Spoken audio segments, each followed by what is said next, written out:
Hi, I'm Don from DonDronesOn. Law enforcement and other investigators are often required to file formal drone flight documentation for legal purposes. In Drone Pilot Canada version 3.8, we now offer a consolidated flight report to meet that need.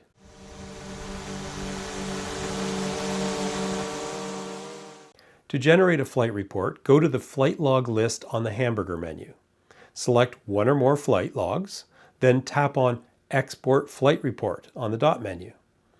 Each flight report will include basic information about the flight, but in addition, you can choose to include maps of your flight area, completed checklists if you would attach them to your flight log, an airspace assessment, any documents you might have such as authorization PDFs or photos, anything you've attached to the flight log, and your flight plan document if you had one.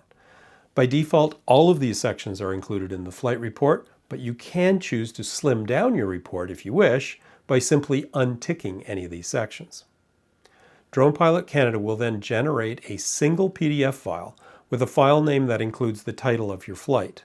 You can attach it to an email, upload it to something like Dropbox, or whatever you want. Here's an example flight report. The basic info like crew, aircraft, date and time, that kind of stuff. Maps around the flight area, completed checklists, the airspace assessment, a sample document attached to the flight log, in this case a standing SFOC, and the original flight plan. A total of 12 pages in a nice, neat PDF file.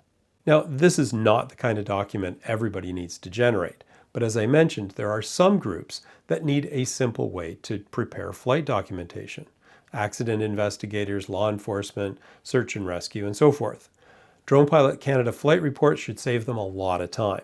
Kudos to Patrick Gould of WorkSafe, New Brunswick for suggesting this feature. We were very happy to be able to deliver it. Drone Pilot Canada, built by Canadians for Canadian drone pilots.